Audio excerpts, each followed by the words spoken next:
Hello, yes. Insurance is what I'm going to talk about. So, apologies if you... how do I make this go backwards? Any idea? Wonderful. Right, so 2015, we saw some analysts suggesting these numbers, that by 2025, 100% of cars will be connected, and that by 2035, 75% of the cars on the road would be autonomous. And we thought, right, what do we know about autonomous cars? And the reality was we knew nothing at all. The one thing that we did know is that there would be massive disruption to our business.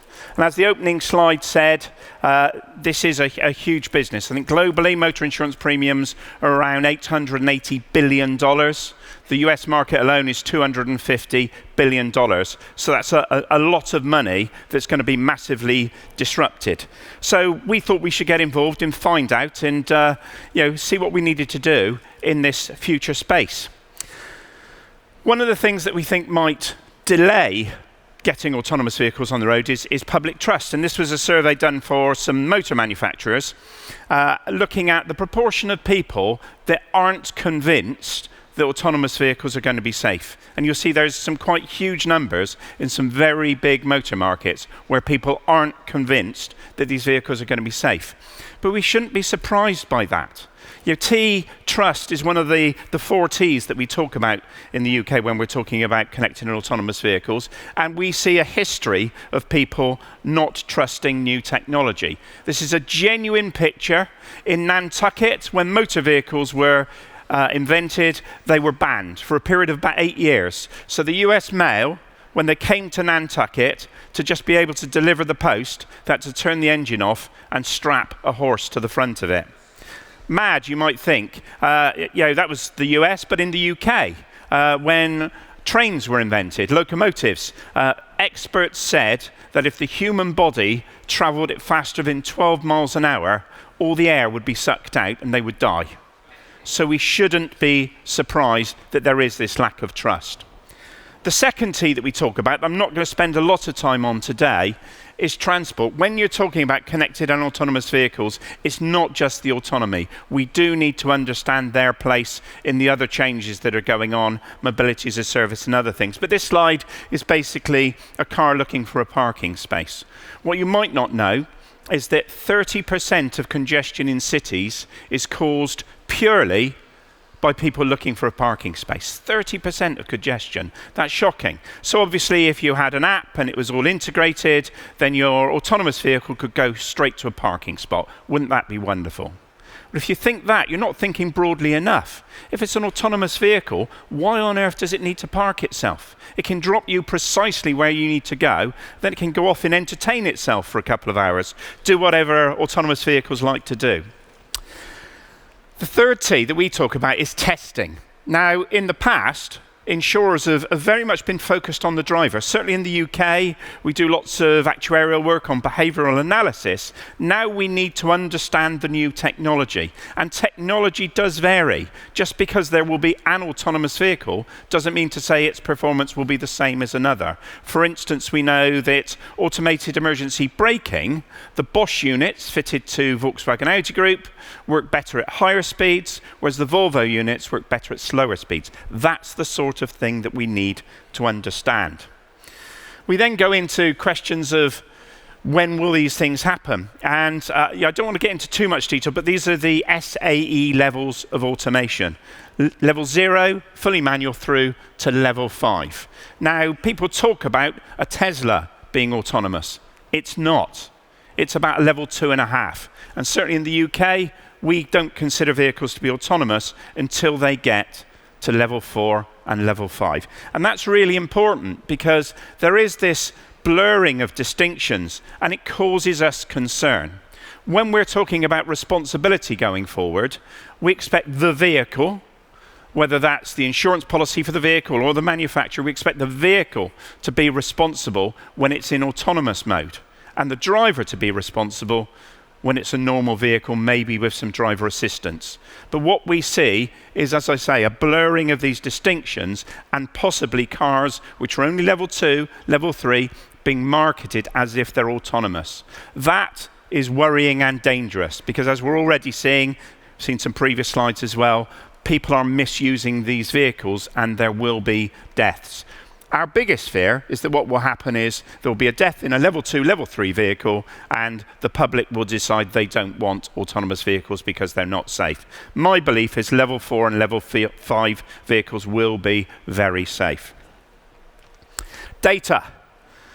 Data, fortunately, will tell us who's in control and who's responsible in the event of an accident. That said, we're having a little bit of I wouldn't call it a battle, but a bit of a discussion now with the OEMs. We would like data immediately. We would like to be able to know precisely what's happened when there's a crash, and we think it would help other people to understand more about these crashes. But clearly, motor manufacturers see this as their intellectual property, and therefore they're less keen to share it. And discussions, as I say, are ongoing. I know that the authorities, the police for instance, they want to be able to walk up to a vehicle and get the data out there and then so that they can prosecute as appropriate. I don't know whether that's going to happen. But of course, the other reason why motor manufacturers are so keen on getting hold of the data is another reason why we are. We see an opportunity to maybe bundle additional services with products, car-related, geographical related, or just using data analytics generally to provide better services to our customers. So what have we been doing? Well, in the UK, AXA, who I work for, we've got involved in 5 government-funded consortia. So the UK government, in the first round of funding, made £10 million available, and basically cross-industry consortia got together and decided what we were going to do to test things like the handover. One of the things we're worried about is if you've got a vehicle that swaps between manual and autonomous mode, how do human beings respond on that handover? And with Ventura, which is the first one, we've done a lot of work looking at that. We then went on to UK Autodrive, which is less academic and more manufacturer facing. We've got pods in Milton Keynes, but also Jaguar Land Rover, Ford and Tata Motors are all involved. And then Flourish, looking at cyber security and also looking at those pockets of society, maybe disabled or elderly people who feel more cut off, to see whether or not maybe connected and autonomous vehicles can help them feel like they've got more freedom. The last 2 we got involved with were Capri and RoboPilot, which is looking at the commercial vehicle space, which again is a big market for us. So as well as doing that, fortunately our involvement in those consortia has given us access to decision makers in government. And the UK government has passed what is now the Automated and Electric Vehicles Act, so it's in place. We don't think it's going to be the final piece of legislation, but we felt it was important to send a signal to manufacturers as well as to the public that the UK wants to be at the forefront, and therefore we've passed legislation which says precisely who will be responsible, what the testing regimes need to be, and what the insurance regime will be. So that's made good progress. So where's the future for insurers? Well, this is one of the first of 2 charts that I have, which looks at, it says people miles driven. It should probably say people miles traveled. And the view is that people miles will increase on the way through to 2020. But a larger proportion of those will be in either autonomous vehicles or, even better, shared autonomous vehicles.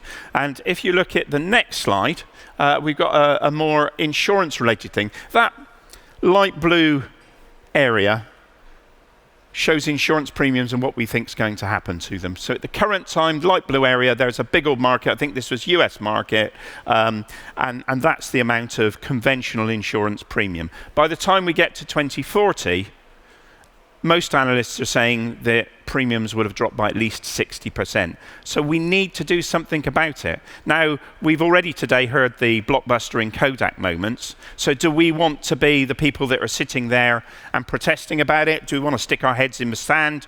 Or do we want to get out there and get involved? And certainly that's what we've decided to do at AXA. So yes, we're going to see a huge drop-off in terms of premiums, but the benefit is going to be that we will see safer roads. And the UK, Europe, the US, the roads are relatively safe. If you look globally, still over 1 million people are killed on roads every single year. And it's still the biggest cause of death in males under the age of 25. So on the subject of males under the age of 25, I've got 2 sons. This is a couple of years ago, Evan and Ryan. I know I'm not a great driver. My wife is a scary driver. She's terrible. You would not want to be driving around her. And, you know, we've produced these 2. They're not going to be great, are they? Therefore, for their sake and your own sake, they could be driving around near you. You never know. I would encourage everybody to really be pushing to get autonomous vehicles on the road. It says any questions. Obviously, you can't take any now, but hopefully I can see you in the catch-up later on. Thank you very much.